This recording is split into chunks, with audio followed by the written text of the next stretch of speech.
Rentable, fiable, innovant.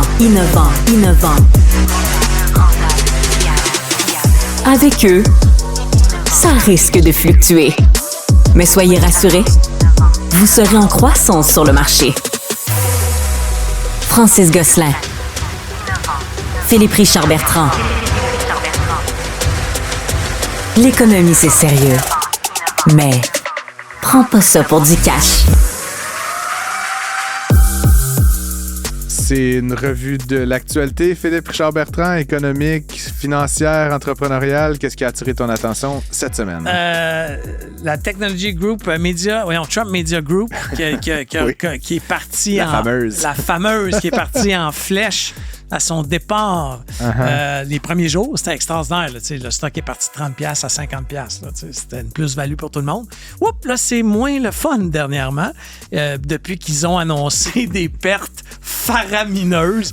Pas de revenus, pas de modèle d'affaires. 5 millions de revenus. Je sais que pour monsieur, madame, tout le monde, c'est beaucoup de dollars, mais pour une quand compagnie... tu as une valorisation de 6 à 8 milliards de dollars, ça franchit la barre des 9 milliards à un moment donné. Puis c'est ça qui a comme pas de maudit bon sens. On comprend là, que dans les startups, des fois, il y a des pertes, mais là, l'entreprise, dans la dernière année, a fait, comme tu disais, 5 millions de revenus et 58 millions de dollars de pertes et était valorisée à 9 milliards de dollars. Et c'est drôle. Ça ressemble à Taiga. Non. C'est pas la même affaire.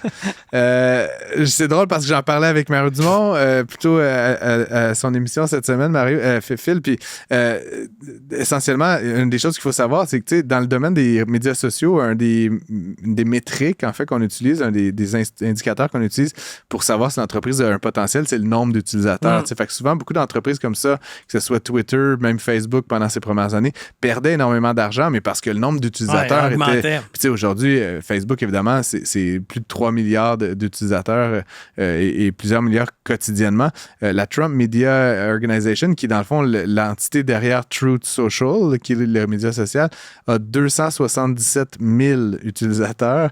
Fait que tu sais, même s'il doublait ou qu'il multipliait par 10... Puis c'est le royaume des coucous. C'est ça, exactement.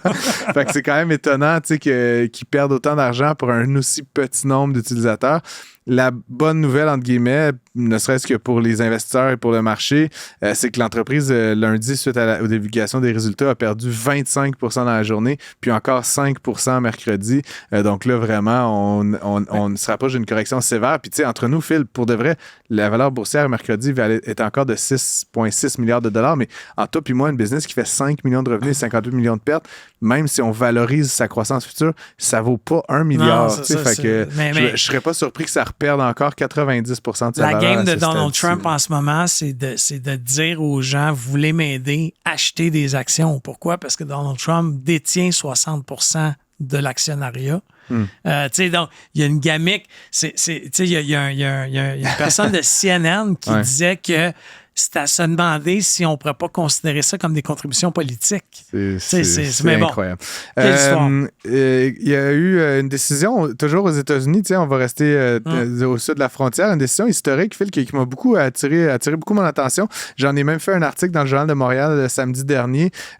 C'est une décision qui était favorable aux acheteurs, aux vendeurs de propriétés immobilières et qui accusait essentiellement l'Association nationale des courtiers d'utiliser un stratagème un peu de monopole pour maintenir des tarifications très élevées. Aux États-Unis, les gens payent 6 % sur la vente de leur propriété, mais ce que j'ai un peu écrit dans mon article, Phil, c'est qu'au Canada, la moyenne est à 5 % au Québec est à 5 % et c'est taxable, donc 5,75 %. Donc, essentiellement, on paye nous aussi 6 % Quand tu as passé ta vie à payer une maison, 300, 400, 500 000, puis que tu dois donner 6 % à un courtier, je dis pas que les courtiers ne font pas de travail, mais je fais juste dire, sur 500 000, mettons, 6 %, 5 % c'est 25 30 000 $. Je sais pas combien ils gagnent de l'heure, Phil, mais entre toi et moi, mettons là, qu'on dit qu'on fait des photos, ça prend 1 heure ou 2, qu'on fait 15 visites, ça prend, je sais pas, 15-20 minutes la visite, 5-6 heures, puis qu'on va chez le notaire à la fin, ça fait 10 heures de travail, 15 heures de travail, 20 heures de travail pour 25 000 C'est comme, ça fait cher de dollars. Il y a des avocats à New York qui ne chargent pas ce même tarif-là. Fait que je me demande si au Québec, on n'a pas aussi intérêt à réviser la manière que les rétributions sont fixées entre les courtiers et leurs vendeurs. Éventuellement, il y a tout le volet aussi que les courtiers acheteurs reçoivent la moitié de la rétribution. Entre toi et moi, Phil, je ne sais pas si tu as déjà acheté avec un courtier, mais le courtier, il vient faire la visite, puis il va au notaire. Il travaille 2 heures, puis il fait la moitié de 30 000 puis tu comprends qu'il y a une paquet. C'est plus lui qui fait les photos, puis tu sais, il y a des sous-traitants. Non, mais l'acheteur, il fait pas ça. Là. Il vient visiter, puis il va chez le notaire. Il fait l'offre de la promesse d'achat.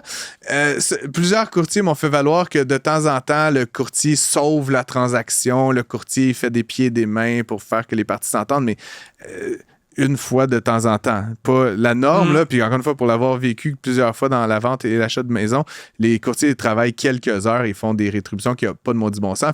Puis là, ils me diront, on n'en vend pas beaucoup chaque année. Ben, fais d'autres choses, mon gars. Moi, si je faisais 2 mandats par année, j'irais travailler chez McDonald's, tu vois. Fait que fais comme tout le reste du monde. En tout cas, fait que, bref, j'ai fait ma petite montée de lait, c'est fait.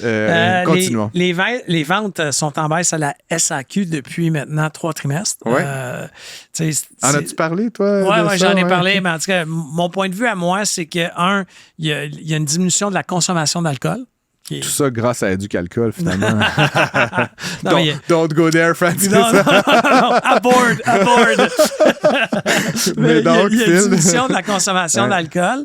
Et en plus, il y a une montée fulgurante. Là, on parle de 45 des boissons non alcoolisées. On va prendre un gin tonic, mais sans alcool. Un rum and coke sans alcool. Alors ça, il y a une augmentation. Toujours trouvé ça drôle qu'on appelle ça un gin tonic ou un rum and coke comme sans dans le concept du gin tonic, il y a du gin. Dans un gin tonic sans alcool, il n'y a pas de gin. C'est une boisson à saveur. Mais c'est ça. Ouais. Par contre, ce qu'il faut faire attention, c'est que le gouvernement du Québec a besoin des profits de la SAC. Là, ils ne sont pas au rendez-vous. Puis, a demandé, le gouvernement Legault a demandé un effort supplémentaire à la SAC. Qu'est-ce qu'on fait?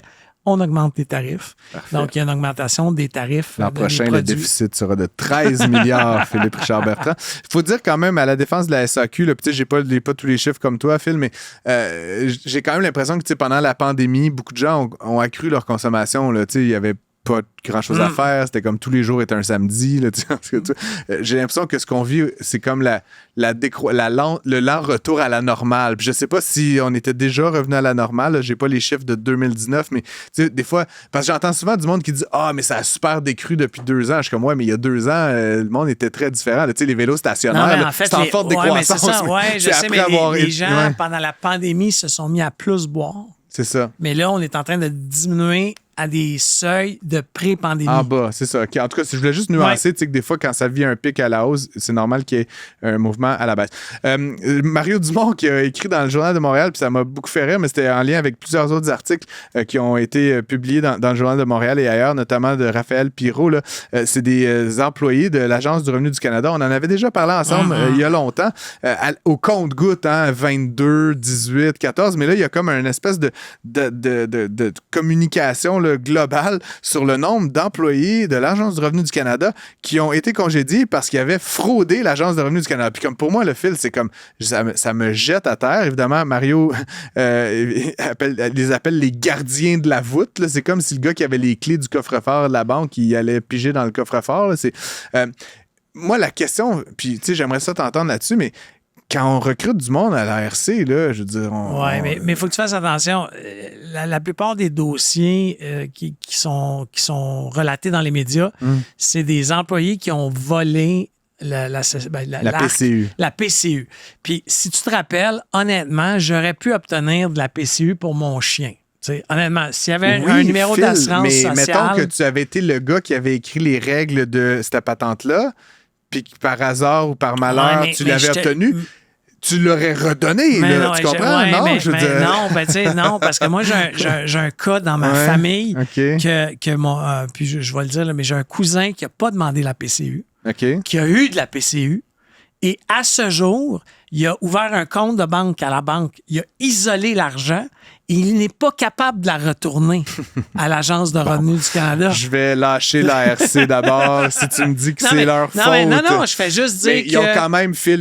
C'est 232 autant je critique les RH pour avoir fait une job de marde de choisir, c'est 282 personnes. Je pensais que c'était 230. Au moins, ils ont fait une bonne job, je pense, dans leur travail de les identifier et de les mettre à pied.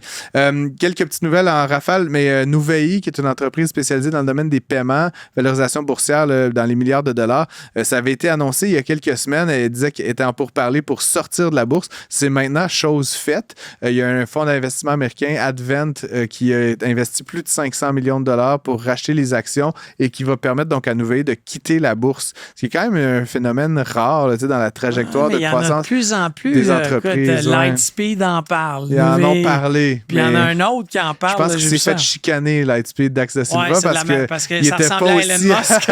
Il n'était pas aussi avancé. Veux-tu nous dire un mot sur la Commission de la construction du Québec? Je t'ai entendu faire ton petit... En fait, c'est juste parce que la Commission de la construction du Québec, c'est un organisme, il y a 7 à 8 vice-présidents. Écoute, ils font tous 250 000 chaque. Puis c'est dans le rapport annuel. Combien qu'ils devraient faire? Non, c'est pas une question. Je fais juste dire que quand tu te rends pas au salaire des gens. Mais... Leur job, c'est une grosse job être VP à la CCQ, non? C'est de protéger les travailleurs de la construction. Ouais. Donc, ils ont à leur charge 200 quelques mille travailleurs de la construction. Par contre, c'est comme si on avait fait un régime à part de celui de la CNESST, OK, à part pour seulement que les employés de la construction. Oui, ben oui. C'est complètement ridicule. Tu sais, quand tu as 10 milliards, Je t'ai dit, il ne faut pas m'emmener sur le terrain de la construction, Phil, je ne vais jamais être d'accord avec toi. 10 milliards de pertes au gouvernement, fusionne les affaires. Mais tu sais, by the way, le ministère, le MDEIE avait des employés en trop, puis il y avait un chevauchement avec Investissement Québec. Un des bons coups de Pierre Fitzgibbon, c'est qu'il a pris ces employés-là et les a garochés chez... La CCQ, la CNSST, c'est pas payé par le gouvernement, c'est payé par des cotisations que nous faisons. Ouais, c'est ça.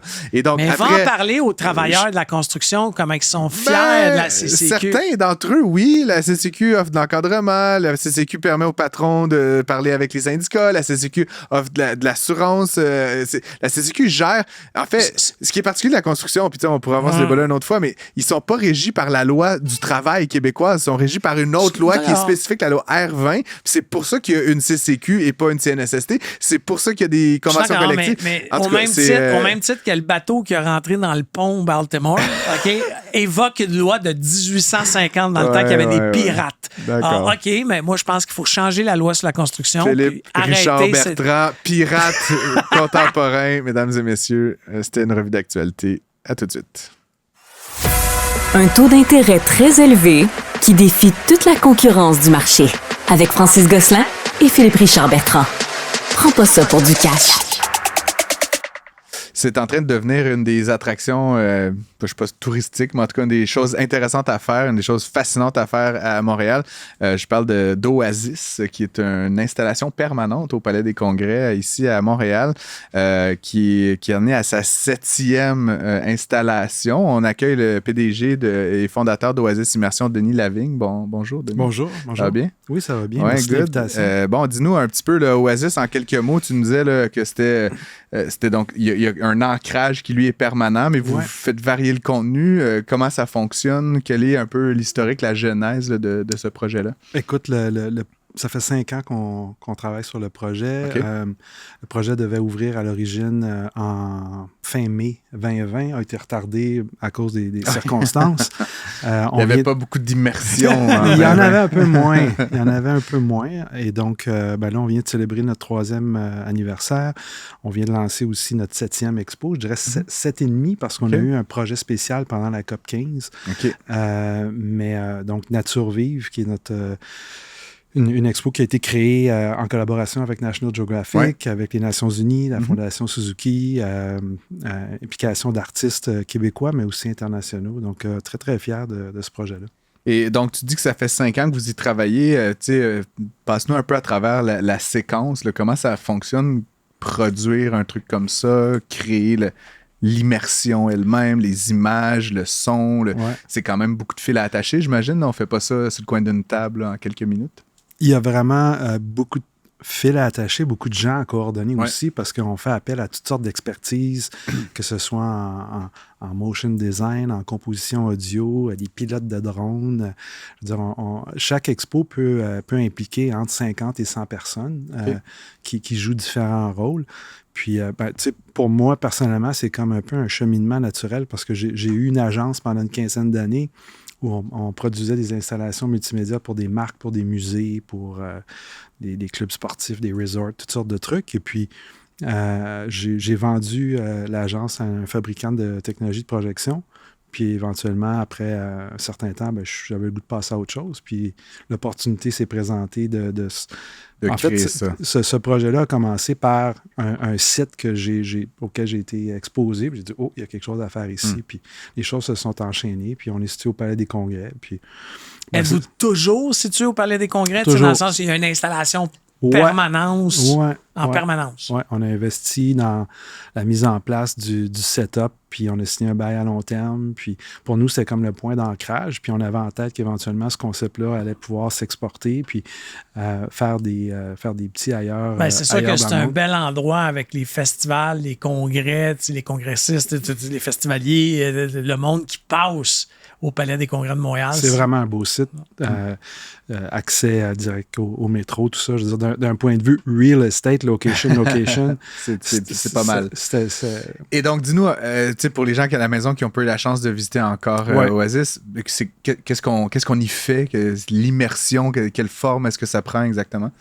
C'est une bonne question parce que l'immersion, c'est un terme qui est utilisé à toutes sortes de contextes. Oui, moi, quand j'ai entendu parler de ça, moi, je possède un comment on appelle ça, un MetaQuest 2. Il faudrait que j'achète le 3, j'imagine, mais c'est pas ça. C'est pas ça. Non. On est vraiment dans l'immersion physique, dans le sens où on déambule dans des lieux, dans des salles où on utilise la projection sur les murs et planchers. On utilise aussi de l'audio spatialisé en 3D. Et il y a une thématique qui est développée. Puis, pour moi, j'aime la VR comme outil, mais je te dirais que personnellement, pour avoir produit toutes sortes d'expériences au cours des années, j'aime beaucoup l'immersion parce qu'il y a un aspect collectif. Il y a un aspect de shared experience. Puis les gens, il y a une complicité de ce qu'on vit à ce moment-là. Puis, on essaie de se servir de l'immersion pour toucher les gens. Je veux dire, l'évolution des sites immersifs un peu partout dans le monde, ça répond à un besoin de mettre les gens en contact avec des thématiques, avec des sujets de façon, je dirais, un peu plus émotive. Puis ça devient comme un complément à l'expérience muséale qui est parfois est émotive, mais parfois est plus éducative. Ouais. J'ai deux questions. La production d'un endroit comme ça, je ne parle pas le lieu physique, là, mais ça peut coûter à peu près combien sans nous donner des données confidentielles? Puis ça a-t-il une durée de vie dans le temps? Ça a une durée de vie. Souvent, les gens pensent que faire des investissements dans la technologie, il y a comme une inquiétude parce qu'à un moment donné, ça va être outdated. La technologie peut changer. Mais les technologies évoluent, c'est sûr. Mais quand tu as un setup qui fonctionne, c'est là que tu t'aperçois que c'est vraiment plus un enjeu de contenu. C'est là que la game se joue. Puis, oui, tu peux avoir une image qui va avoir un petit peu de meilleure résolution, tu peux avoir ci, tu peux avoir ça, mais bottom line, c'est une question de qualité d'expérience, une question de contenu, c'est une question d'être pertinent avec le choix des thématiques, des sujets. Puis, c'est vraiment là que ça se joue. Donc, en termes d'investissement pour une production, là, pour le site, disons, la production, la mise en place d'un site peut coûter n'importe quoi entre 2 et 12 millions. Wow. C'est quand même assez dispendieux parce qu'on crée ce contexte d'immersion-là. Ça veut dire que et là, juste pour être clair, mettons 2 millions, là, tu parles de site, là, donc c'est des projecteurs, c'est des senseurs, mais après ça, toi, tu rajoutes une tranche de contenu, là, tu mets du son et des images. Là, tu rajoutes la production du contenu. Qui, elle, est un autre élément de coût, j'imagine. Là, oui, je dirais ça, oui. C'est un autre... c'est un autre élément de coût. Après ça, il y a la commercialisation, évidemment, qui... puis surtout quand tu es un nouveau site, dans un nouveau médium, l'immersion reste encore nouveau, puis tu arrives un nouveau joueur dans le paysage culturel, il faut investir quand même régulièrement en marketing. Donc oui, c'est des business où il y a plusieurs postes de dépenses, mais ceux-là sont les principaux. Je dirais le contenu de marketing puis l'infrastructure. Est-ce que je peux appeler ça un show? Oui, absolument. C'est un show qui, comme par exemple Nature Vive, c'est un show qui implique 70 minutes de contenu immersif original. Ouais. Puis ensuite de ça, tu as aussi des volets complémentaires. On a des workshops, des ateliers sur la biodiversité dans ce cas-ci. On a des installations artistiques, on a toutes sortes de trucs. Donc oui, c'est un show. C'est un show qui, dans ce cas-ci aussi, est quand même particulièrement émouvant, je trouve. C'est quoi la thématique du show actuel? La thématique du show actuel, c'est... Puis tantôt, je faisais référence à... On a produit 7 expériences et demie. Bien, la demi, c'est qu'à un moment donné... on a passé à travers, évidemment, là, les premières années difficiles avec le contexte de la pandémie, mais juste quand on commençait à bien aller, on a su qu'il fallait fermer Oasis pendant 2 mois parce que la COP 15 s'en venait à Montréal. Puis on a su ça à peu près à 1 mois d'avis. Et là, juste, on commençait à se replacer, ça, c'est arrivé. Puis comme ça arrive des fois en affaires, dans la vie en général, bien, ce défi-là est devenu une opportunité de travailler avec les Nations Unies, National Geographic, et on a produit une mini-expo pour les participants de la COP 15, pour les convaincre. Fait que vous n'avez pas eu à fermer? En fait, on a fermé, mais on a produit parce que là, si vous vous rappelez, le palais était sécurisé. C'était comme, il y avait l'armée, il y avait la police, c'était assez particulier. Bref, on a eu cette opportunité-là. Et puis, cette expo-là a été très, très bien reçue. Il y a eu les accords qui ont été signés à Montréal dans le Palais des Congrès. Puis, ça nous a inspiré à dire, OK, là, il y a un momentum sociétal. Puis c'est une opportunité de faire un projet qui est plus grand public. Ça s'exporte. Ça s'exporte. Vous pourriez carrément bâtir une installation à Los Angeles. Le faites-vous? On est en train de faire ça, okay. Exactement. Wow. Ouais, c'est probablement l'expo qui a... Bon, on a présenté une expo qui s'appelle Recharger à Paris tout l'hiver, qui était une expérience immersive de mieux-être. Mais je dirais que Nature Vive, Root for Nature, est probablement l'expo qui génère le plus d'intérêt à l'international. Puis on a beaucoup de demandes. On est en discussion de déploiement de l'expo dans différentes zones. Pour certains grands bailleurs de fonds, 2 millions ou 5 millions, en tout cas, tu sais, ça s'achète dans ce cas-là, c'est ça. Dans ce cas-là, je te dirais que ce qu'on travaille, c'est des sites existants. Okay. Donc, qui ont déjà des infrastructures. Puis parfois, on va impliquer des installations temporaires où on va louer de l'équipement, on va s'installer. Un peu comme le concept du pop-up shop, là. Exactement, exactement. J'aimerais un peu t'entendre sur justement, tu disais, la technologie ne change pas autant que ça, mais ultimement, elle change, là, puis il y a des nouvelles générations de technologies. Ouais. Comment tu vois les prochaines années? Est-ce qu'il y a des choses qui, toi, t'enthousiasment ou peut-être des choses qui existent aujourd'hui que, bon, c'est encore coûteux, c'est encore en développement, mais si on te réinvite dans 5 ans ou dans 10 ans, comment est-ce que tu vois que cet univers-là va avoir évolué davantage encore? Moi, je suis plus inspiré par ce qu'on fait dans les salles que par la tech. Que par la tech en tant que telle, je te dirais. Oui, c'est sûr qu'il y a des nouvelles technologies de projection au pur laser où la densité des couleurs est impressionnante, l'image est impressionnante. Mais je suis plus intéressé à comment on rend ces espaces-là encore plus vivants. Donc, le mélange de la projection du numérique avec les arts vivants. Peut-être l'intégration de certains aspects de réalité augmentée. Mais c'est vraiment... Lorsque les gens entrent dans Oasis, pour nous, c'est un moment de déconnexion. Et on veut enrichir l'expérience numérique par différentes autres formes artistiques. Puis c'est plus ça qui m'allume. La technologie, elle disparaît ultimement pour qu'on n'en soit presque pas conscient. Pour moi, dans l'industrie, j'ai vu plein d'exemples de sites où on a poussé l'intégration technologique basée sur un espèce de hype de dire « Ah oui, il va y avoir du AR, puis il va y avoir ci, puis il va y avoir ça. » Puis il arrive un moment donné où les gens arrivent puis ils ont le goût de vivre une belle expérience, ils ont le goût d'être touchés, ils ont le goût d'être surpris. Puis pour moi, c'est là qu'il faut aller. Il faut enrichir le numérique du vivant. Puis, d'après moi, c'est plus porteur. Ça ne veut pas dire qu'en cours de route, il n'y aura pas certains trucs qui vont être intéressants, mais je trouve que trop souvent, on essaie de faire fitter une technologie sur un hype dans un contexte de divertissement que les gens n'ont peut-être pas nécessairement le goût d'avoir. Mais je pense que le concept de pop-up shop, je l'appelle de même, là, dans le sens de pouvoir te promener avec ta production est super intéressant en termes de modèle d'affaires. Il y a d'autres personnes qui l'ont fait. Le Cirque du Soleil a fait Exactement. ça. Alors, je pense que Moment ça, c'est... Factory dans un univers... Je pense que ça s'exporte bien. Puis deuxièmement, je présume que comme homme d'affaires, tu peux capitaliser tes coûts aussi, tes coûts de production. Oasis, dans l'industrie de l'immersion, je te dirais, dans le monde, est probablement une des zones les plus créatives, dans le sens qu'on a, dans le temps qu'on a produit 7 expos, t'en as qui en ont produit une, des fois 2, des fois 3. On a été pas mal les plus actifs. Puis pour nous, c'est ça l'enjeu. Il y avait la volonté de se bâtir une expertise, de se bâtir un catalogue, puis éventuellement d'optimiser le retour sur investissement de ces productions-là, c'est sûr. Puis vous avez raison que, à l'international, c'est pas une légende que les gens sont très ouverts et accueillants pour la créativité de Montréal. C'est une réalité que, sachant que tu viens de là, sachant qu'il y a une signature dans ce qu'on fait, que ce soit il y a la question du rapport, mais je pense que dans le travail qu'on fait au niveau artistique, c'est apprécié.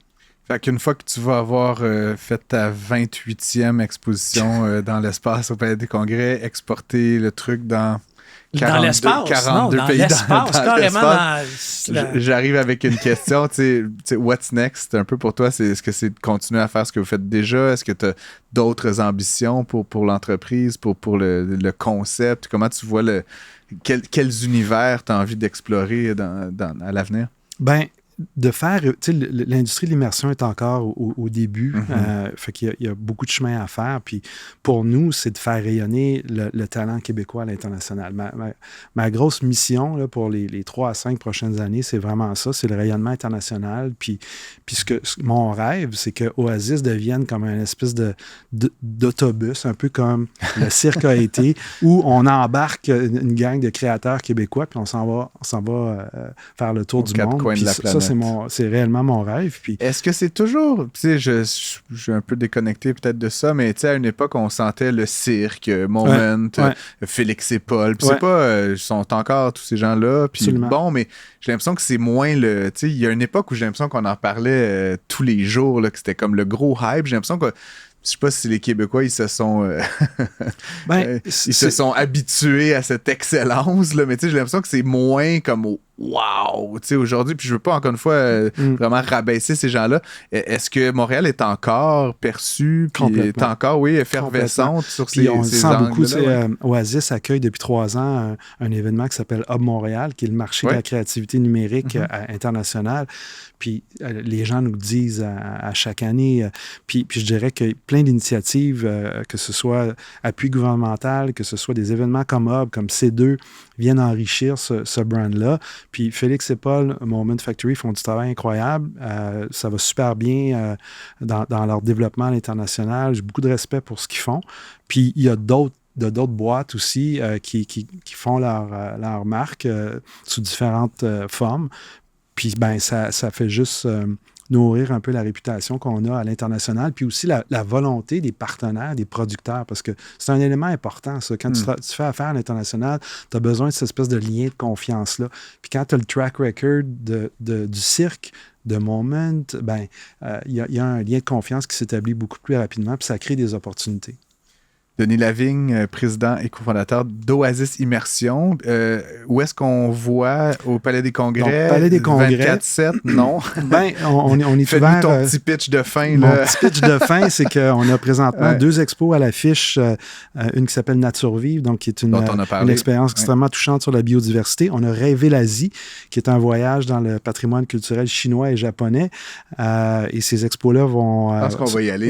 Fais-les-moi. Sont à l'affiche jusqu'à fin mai, mais on va annoncer des prolongations sous peu jusqu'à la fête du travail. Ça coûte combien, un billet, mettons? Le billet coûte 30 $. Et on a des prix aussi pour les familles, on a des prix pour les étudiants. Ouais. Et donc, ça va nous faire plaisir de vous recevoir. Excellent. Merci d'avoir été avec nous, Denis. Merci. À bientôt. Un flux sans interférence. Pour une écoute plus que rentable. Prends pas ça pour du cash. On parle aujourd'hui avec le PDG de TalkSoon.com. Ce que j'en comprends, c'est que c'est un service qui est destiné à optimiser l'engagement avec les appelants dans les commerces, qu'on soit disponible pour répondre ou non. Mais je pense que je vais peut-être laisser à Benoît Archambault le soin de nous expliquer un petit peu plus clairement comment ça fonctionne. Qu'est-ce que c'est? Salut Benoît, ça va bien? Salut, enchanté, ça va bien vous autres? Ben, très bien. Dis-nous donc, qu'est-ce que c'est que cette idée et comment est-ce que ça fonctionne exactement? Ben, c'est assez simple dans le fond. Ce qu'on a constaté, c'est qu'il y a beaucoup d'appels qui vont aller encore dans des boîtes vocales. Fait que tu appelles par exemple un restaurant, un hôtel, peu importe. Quand ils répondent pas, ça va dans une boîte vocale. Je sais pas si vous partagez un peu mon opinion, mais moi, je laisse pas de messages vocaux quand ça arrive. Donc, c'est un Non, peu ça qu'on va les faire années chez Talkspace. 90 sont finies. Là. On peut le faire, à moins d'avoir 70 ans. Là, je ne veux pas faire d'agisme, là, mais laisser un message vocal en 2024, c'est en tout cas not for me.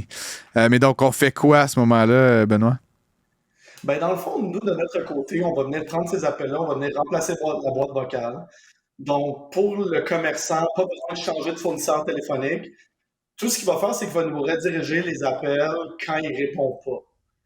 De notre côté, on va détecter est-ce que la personne vient d'un téléphone cellulaire ou d'une ligne fixe. S'il vient d'un téléphone cellulaire, on va être en mesure de lui envoyer des textos. La nouvelle génération, ben en fait, même pas la nouvelle génération. Toi et moi, je suis persuadé, on adore se texter. Fait que c'est un petit peu ça qu'on essaie de mettre de l'avant, de se dire, ben si je peux manquer un appel, comme commerçant, qu'est-ce que je préfère? Écouter un message vocal, retourner l'appel, jouer à tant que téléphonique, ou bien communiquer comme ça par texto. Ce qu'on a constaté, c'est que il y a moins de 20% des gens qui vont laisser des messages vocaux. Tandis que quand tu lui envoies un texto, c'est plus que 60 à 70%. Donc, on augmente un peu, entre guillemets, le taux de conversion, c'est ça, des appels manqués. C'est vraiment ça notre clé. C'est moi qui ai été le patron des ventes de plusieurs entreprises. Ouais. Des fois, on dépensait 10, 15, 20 000 $ par mois en publicité pour que le téléphone sonne. Moi, quand mon monde ne répondait pas, moi, je me faisais sortir un rapport à tous les semaines pour me dire qui a appelé, qui répond. Puis, tu sais, je suivais ça, mais c'est une technologie qui est facturée comment? C'est une mensualité? C'est à la minute? C'est quoi le modèle d'affaires qui est en arrière? Ben, c'est une très bonne question. Dans le fond, c'est une mensualité. Ça va dépendre un peu de l'industrie. Ça va dépendre aussi du volume d'appels. Est-ce que tu manques 10 appels par mois ou tu en manques 1500? Donc, c'est des custom pricing qu'on va faire en fonction de nos clients. Puis, je trouve ça intéressant que tu dises ça parce que moi, un peu TalkSoon, c'est le résultat de mon ancienne business. J'étais propriétaire d'entreprise, on dépensait des centaines de milliers de dollars en publicité pour obtenir des appels. Puis moi, je traquais ça tous les jours. Puis il n'y a rien qui me faisait plus chier que de manquer un appel. Je me disais, écoute, c'est pas une bonne expérience client. Puis deux, j'ai payé pour cet appel-là. J'ai acheté de la pub. Fait que après ça, tu sais, quand j'ai vendu TalkSoon, quand j'ai vendu mon ancien business, c'est là que je me suis dit, il doit y avoir quelque chose de mieux qu'une boîte vocale pour convertir ces appels-là. C'est là qu'est née l'idée de TalkSoon. Et donc, le client appelle, on perçoit qu'il, comme moi, n'a qu'un téléphone cellulaire, donc il appelle forcément d'un téléphone cellulaire. Et donc, ce que tu me dis, c'est qu'automatiquement, si le restaurateur, l'hôtelier, etc., ne répond pas, TalkSoon va m'envoyer un SMS. C'est ça la séquence. Et le SMS va dire quoi? Désolé, je ne suis pas disponible, ou il va engager une conversation avec moi? Ben, c'est ça l'affaire, c'est qu'on va engager une conversation. Okay. Si, par exemple, pour un restaurant, disons, je prends cet exemple-là, ben, souvent, ton restaurant, tu peux faire ta réservation sur OpenTable, Libro, etc. Ouais. Donc, nous, ce qu'on va faire, c'est que si on détecte que tu appelles pour faire une réservation, on va t'envoyer un lien vers cette plateforme-là. Okay. Ce qui est intéressant derrière, c'est que nous, on va savoir si la personne a cliqué sur le lien, oui ou non. Puis là, on va faire du A/B testing. On va essayer différentes formulations pour tout le temps essayer d'optimiser les conversions de ces textos-là. Donc, c'est un petit peu ça. C'est une brillante idée parce qu'il y a des entreprises qui font un petit peu, pas la même chose, mais au niveau de tout ce qui est message texte, tout ce qui est chatbot, etc. Là, on en connaît une bien. C'était un peu ça ma question suivante, en fait. Est-ce que, parce que là, évidemment, j'appelle, l'appel n'est pas répondu, tu m'envoies bêtement un lien pour OpenTable, ou il y a comme une forme d'AI ou de chatbot derrière qui essaye d'un peu personnaliser? Est-ce que je peux chatter avec avec TalkSoon, avec le restaurant, ou c'est vraiment comme si j'appelle, il y a comme 2-3 réponses standardisées? Puis mon autre question, j'ai plein de questions, mais comment tu sais que j'appelle pour faire une réservation? Qu'est-ce qui arrive si j'appelle pour annuler une réservation ou pour faire une plainte? Comment tu sais ça juste sur la base de mon appel, mettons? Ben, c'est intéressant que tu te dises ça. C'est pour ça qu'on a commencé à verticaliser un peu plus le produit. Okay. Parce que là, maintenant, on gère des dizaines de milliers d'appels par mois. On a une branche de restauration, beaucoup en automobile. Donc, on commence à comprendre un petit peu mieux pourquoi les gens appellent. Donc, oui, tu peux entamer une conversation. En ce moment, c'est l'humain derrière, donc le commerçant qui va pouvoir t'y répondre par texto. Il y a de l'intelligence artificielle sur laquelle on travaille, mais on veut vraiment s'assurer que c'est pas automatisé. On veut s'assurer que ça va fonctionner à 100%. Donc, c'est pour ça que oui, on intègre de l'AI, mais c'est pas comme un self-pilot que genre, tu mets ça, puis ça gère toutes tes conversations. Puis genre, je finis par tomber en amour avec l'intelligence artificielle de mon restaurant préféré, puis genre, on quitte, puis on se marie. Non, mais c'est parce qu'il n'y a pas rien que ça. Imagine un restaurant, tu sais, le restaurant t'appelle, ils répondent pas. Tu vas peut-être passer à un autre restaurant. Ah, c'est sûr. À moins là, que c'est un restaurant, à la limite, peut-être, mais tu sais, effectivement, d'autres types de commerce. Là, moi, des fois, je fais ça. Je cherche, je sais pas, un coiffeur, un service spécifique.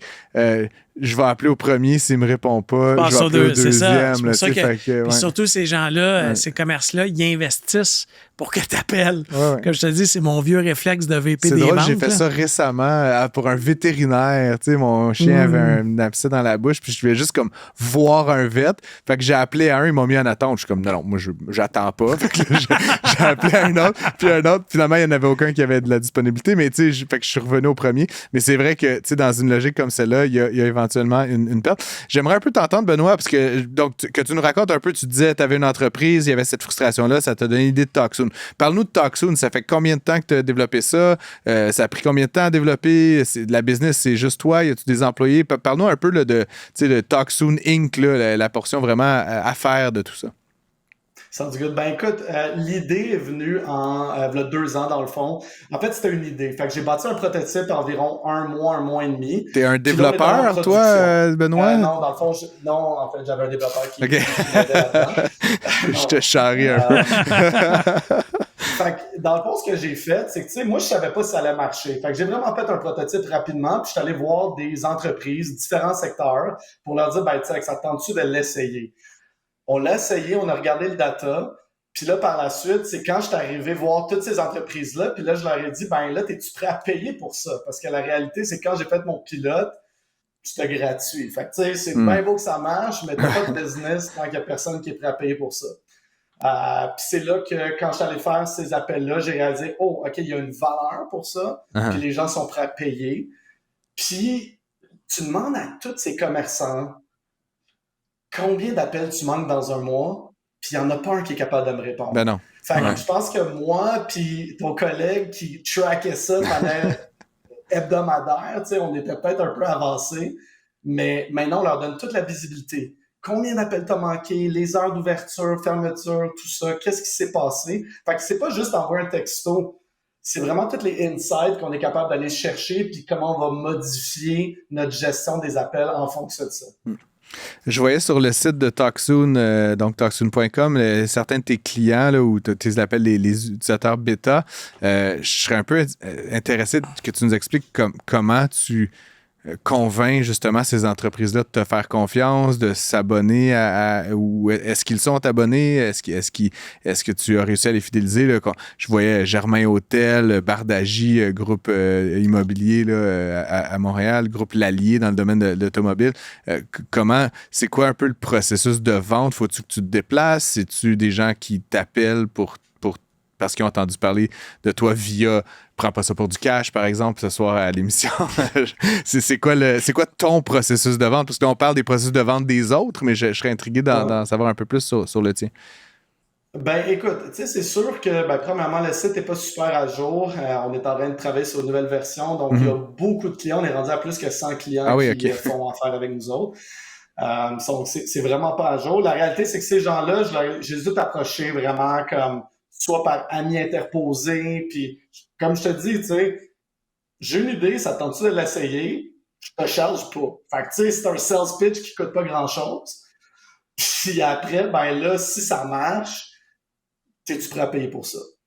Fait que ça revient vraiment à le networking. Puis t'as-tu réussi à en convaincre, à en convertir toi-même des beaucoup? Payants. Ben, tout à fait. On a dépassé le 50 000 de revenus par mois. Ah oui, OK, quand même. Je suis très fier de ça. Dans le fond, c'est ça. On est une équipe de 4 qui gère ça. J'ai 2 co-founders qui sont plus niveau technique. J'ai quelqu'un qui m'aide plus au niveau admin. Fait que c'est ça, on est vraiment fiers de surtout la valeur que ça amène à nos clients. Puis après, ben là, la business commence. Ça fait moins de 2 ans qu'on est en opération. Donc, je pense que ça va évoluer dans la prochaine année. Il y avait cette fameuse vidéo que j'utilise moi-même souvent là, dans des conférences que je donne, etc. C'était, je pense, le PDG de Google qui faisait une démonstration. C'était un AI qui appelait un salon de coiffure pour prendre rendez-vous. As-tu déjà vu cette vidéo-là, Benoît? J'ai vu cette vidéo-là. Ouais. En fait, ça fait quand même quoi, ça fait plusieurs années. Là. Je pense ça fait 6 ans de ça. 6 ans, 2018. Bon. Là. Fait que, tu sais, on entend... Il y avait une vision, hein? Il y avait une vision. Puis, on entend beaucoup parler de l'intelligence artificielle aujourd'hui. Mais écoute, je t'enverrai Phil la vidéo après l'émission. Mais tu sais, c'est une AI qui appelle le salon de coiffeur. À l'autre bout, il y a une coiffeuse, là, en fait, une réceptionniste qui répond. Et c'est fou. L'AI a fait des petites intonations. Genre, quand il y a des silences, ça fait tu sais, genre, ouais, genre, elle respire. Tu sais, genre des trucs dans même, comme t'as vraiment l'impression de parler à quelqu'un. Fait que bon, c'était mise en contexte. Vois-tu quelque chose comme ça pour TalkSoon éventuellement dans le futur, de carrément de faire de la voix? Ou est-ce que dans votre roadmap, là, 10 ans, là, soyons fous, Benoît, y a-tu quelque chose qui ressemble à ça? Ben, je te dirais plus dans un roadmap de 12 à 24 mois. La réalité, c'est que tu sais, l'AI, ça peut être super bon.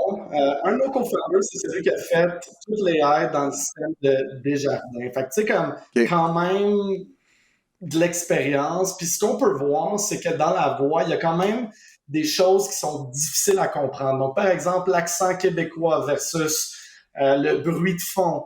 Donc, nous, on veut vraiment mettre en place une technologie qui va fonctionner tout le temps. On est en train de tester des use cases avec l'intelligence artificielle, avec la voix, mais je te dirais que c'est pas nécessairement notre focus aujourd'hui, ce qu'on commercialise. OK. J'ai une genre de dernière question, mais j'ai cru comprendre que tu habitais à Vancouver. À Nelson, en fait, c'est vraiment une petite ville. Mais genre pas à Brossard, là, tu sais, fait que non, pour moi, Vancouver, Nelson, potato, mais genre t'habites pas au coin de la rue. C'est quoi l'histoire? Raconte-nous un petit peu comment ça fonctionne. Ben, puis tu sais, tous tes clients là, sur le site l'Allier Honda puis Groupe Germain, là, sont pas à Nelson. Là, je voulais un peu t'entendre là-dessus.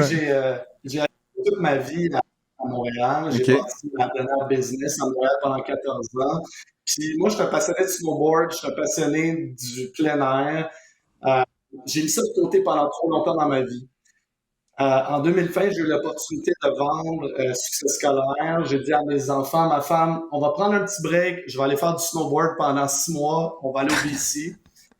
Puis on n'est jamais revenu. C'est un petit peu ça l'histoire derrière. Ça va faire 4 ans maintenant. Puis, tu vois, cette année, j'ai réussi à bâtir TalkSoon, puis je suis allé 50 fois à la montagne.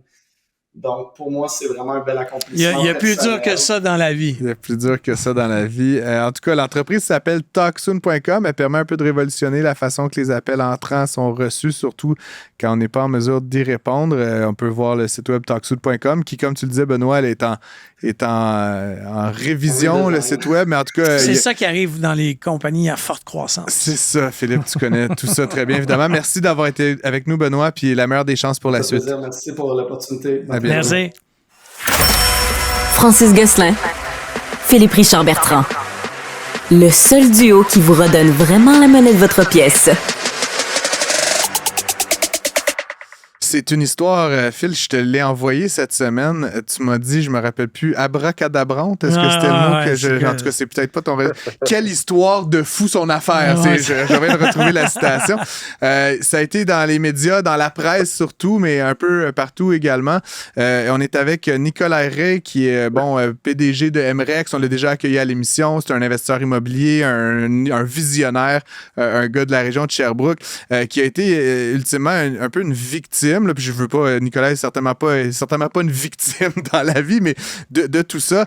Nicolas, on parle évidemment de Christian Bordelot, un homme d'affaires là, qui a fraudé, volé l'identité, arnaqué ses partenaires et qui a été à une époque le CFO, le directeur des finances de ton entreprise. Raconte-nous un peu là, cette histoire de ton point de vue. Ben écoute, merci de l'invitation. Effectivement, beaucoup a été dit et écrit dans les médias cette semaine. Je suis quand même un peu limité par ce que je peux dire et pas dire, mais on avait cet individu-là qui était notre directeur des finances, qui arrivait avec un brillant CV, des lettres de noblesse et également des lettres de recommandation de gens vraiment, vraiment reconnus comme justement Jacques Duchesneau. Fait qu'on a fait nos vérifications diligentes comme tout le monde. Puis finalement, on a dit, bon, ben écoute, il y a tout ce qu'il faut dans son CV pour nous aider dans la croissance de notre entreprise technologique. Tout ça pour se rendre compte qu'après quelques années, on a commencé à avoir des bruits à gauche et à droite de certaines personnes qui nous disaient quelque chose qui tourne pas rond. Peut-être que vous devriez regarder qu'est-ce qui se passe. Puis au final, on s'est rendu compte qu'il manquait pas loin de 2 millions de dollars dans l'entreprise. On s'en est rendu compte parce que justement, les états financiers n'étaient pas à jour alors qu'ils auraient dû être à jour. Et quand on a approché justement Bordelot, c'est ensuivi ensuite menaces et tout ce que vous pouvez imaginer qui était d'ailleurs dans l'article, dans les 3 articles de la presse. Là. Donc, on a vécu un enfer, honnêtement. Oui, on a été victime de quelqu'un avec d'énormes problèmes, mais comme tu dis, on n'est pas victime dans la vie non plus. Puis justement, on a décidé qu'on allait se tenir debout malgré tout le mal qu'on allait subir, parce que au moins de cette manière-là, il n'y aura pas d'autres personnes qui pourront être blessées dans le futur. Tu as évoqué toi-même, Nicolas, le rôle qu'a pu jouer Jacques Duchesneau là-dedans. Puis encore une fois, je ne veux pas taper sur un clou. Tout ça est dans l'article de la presse, mais tu dis que vous avez fait votre revue diligente, puis notamment M. Duchesneau, à un moment donné, avait rencontré Christian Bordelot et l'avait choisi, là, avait trouvé que c'était quelqu'un qui avait des bonnes idées, notamment sur la lutte contre la corruption. Ce qui est un drôle de paradoxe. Mais donc, vous avez appelé M. Duchesneau, vous avez reçu une validation, j'imagine. Comment expliques-tu que quelqu'un d'aussi éminent que Jacques Duchesneau ait pu se tromper à ce point-là? Ben, je pense qu'on est tous des êtres humains, donc personne n'est infaillible. Et puis quand on tombe avec des gens qui ont des troubles narcissiques extrêmes, pervers, qui sont des psychopathes, tu peux jamais vraiment te protéger entièrement contre ces genres de personnes-là. Malheureusement, cette personne-là aurait pu être arrêtée dans le passé, mais je pense que pour différentes raisons, les gens ont peut-être manqué de courage. Je les comprends, c'est pas un jugement que je porte. Au contraire, il y a bien des journées où je me suis dit, mon Dieu, est-ce que ça pourrait pas être le combat de quelqu'un d'autre? Mais moi, j'ai été élevé de la manière à croire que si je passe dans une ruelle puis je vois une fille en train de se faire violer par un groupe de gars, même si ça met ma vie en danger, je vais rentrer, je vais la défendre. Puis je vois ça un peu de cette manière-ci. Là, on a perdu beaucoup, ça nous a coûté beaucoup, on a subi beaucoup de tort, mais je pense aussi à toutes les autres personnes. Puis drôlement, depuis que les articles sont sortis, là, on se fait inonder de messages en privé de gens qui ont été justement victimes, mais dans le silence, puis dans l'ombre. Sans vouloir, tu sais, parce qu'il faut, je présume, Nicolas, il faut que tu fasses attention à ce que tu dis, là, tu sais. Donc, on est mieux de s'en tenir aux articles de ce qui a été écrit. Exact. Mais c'est quand même une histoire rocambolesque où est-ce que, tu sais, j'invite les auditeurs à aller lire l'article, ben, tu sais, ils ont obtenu une saisie de l'individu. La manière que ça fonctionne, les huissiers sont obligés d'aller voir la police pour dire on va intervenir demain à telle adresse, on peut-tu avoir votre support? Il y a une policière qui a texté l'individu pour lui dire ils vont venir chez vous demain. Le juge s'est même prononcé par après en disant que, que ce texto-là de la policière était un grave, puis ce qui vous amène même à poursuivre la police.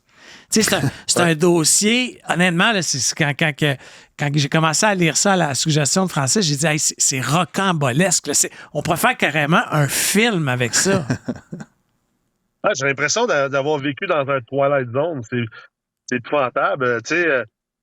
Au point que quand on a déposé nos procédures judiciaires, l'individu lui avait déposé avant nous, ça faisait partie de son stratagème, il nous l'avait dit d'ailleurs, je vais me dépêcher à déposer pour contrôler le narratif, puis vous verrez, vous pourrez rien me faire. D'ailleurs, beaucoup de ces choses ont été écrites dans les articles. Il nous menaçait de devenir nucléaire, puis de mettre sa veste suicidaire et tout, mais quand on a déposé nos vraies procédures à nous, enfin, avec l'aide d'une firme comptable extrêmement réputée, écoute, ça a été sans équivoque. Le juge nous a donné les 4 plus grosses injonctions en droit civil qui existent et considérées comme une arme nucléaire en droit civil. On a eu non seulement une saisie avant jugement, on a eu une injonction Mareva, une injonction Norwich, une injonction Anton Piller. Écoute, juste d'en avoir un des 4, là, c'est quelque chose. On a eu les 4 en même temps, puis après ça, on les a défendus à de maintes reprises. Fait que Nicolas, la question, je pense qu'on va tous se demander à un moment donné, c'est, tu sais, comment on se remet d'avoir perdu? Ben, pas perdu, on s'est fait voler. Tu t'es fait voler approximativement 2 millions de dollars. Comment tu te remets de ça? Je me suis fait salir dans les médias grâce à ça. Il y a eu un article sur moi parce que à travers tout ça, l'individu il a tenté de nous extorquer pour pas qu'on continue, dans le fond, nos procédures. Donc, il est allé inventer de toutes pièces, digne d'une scène hollywoodienne, un affidavit disant qu'on volait des données de Centris parce qu'on avait une application technologique en immobilier et qu'on était des pirates, qu'on se vantait d'être des pirates d'informatique, alors que la personne en charge de la conformité du data et d'aller chercher les jurisprudences, et tout ce côté-là, c'était l'individu en question, justement. Mais en fait, il a essayé de jouer au lanceur d'alerte, puis ça n'a pas fonctionné. Sur de fausses bases. Moi, c'est aussi intéressant pour moi, Nicolas, donc là, tu parlais l'article parle de 1,3, j'ai vu 1,7 million, toi dis 2. C'est quoi, tu sais, c'est pas des petites sommes, là. Est-ce que vous et tes associés, toi et tes associés, avaient un espoir de récupérer une partie de cet argent-là? Je veux dire, est-ce qu'il y a des assurances qui vous ont couvert? Comme c'est pas du petit argent, là. C'est de la grosse argent. Non, on a présentement des saisies essentiellement sur sa maison, ses terrains, tous ses comptes de banque, tous ses avoirs. Il est saisi depuis plus d'un an.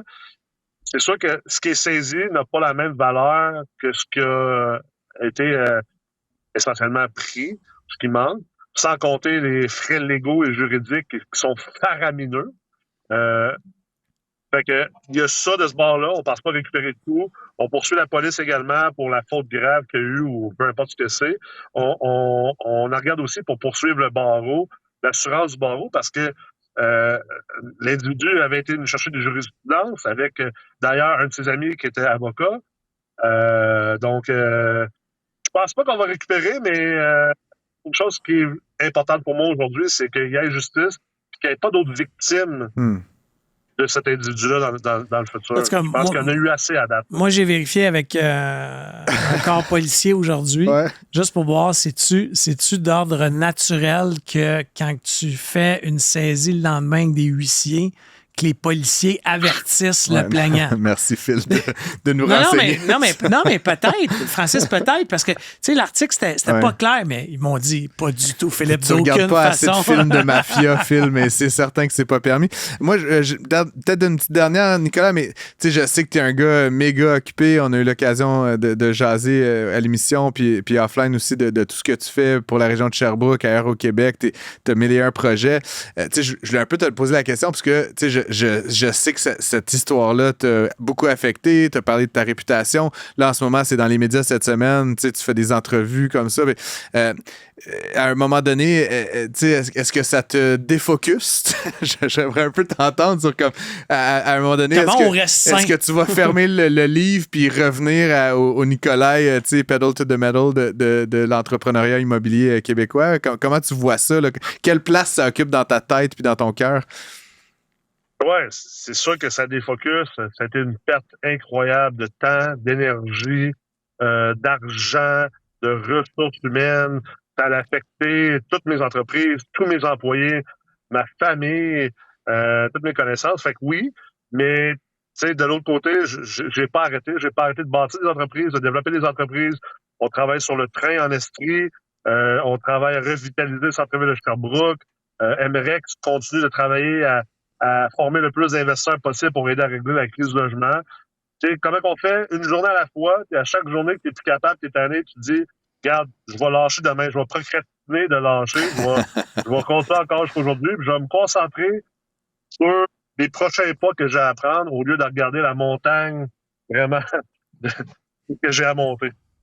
Très bien. En tout cas, Nicolas, merci énormément d'avoir été avec nous à l'émission. C'est une histoire terrible, mais en même temps, merci je pense, au nom de tous les entrepreneurs du Québec d'avoir tenu ton bout puis d'avoir prévenu là, pour justement éviter que ça se reproduise. C'est toute une histoire. On invite évidemment les auditeurs à lire ça dans la presse. Puis je pense qu'il y a aussi quelques entrefilets dans le Journal de Montréal également. Merci, Nicolas. Prends pas ça pour du cash. Disponible aussi en balado sur l'application et le site cube.ca. Radio, télé, balado, vidéo. Cube, un média pas comme les autres.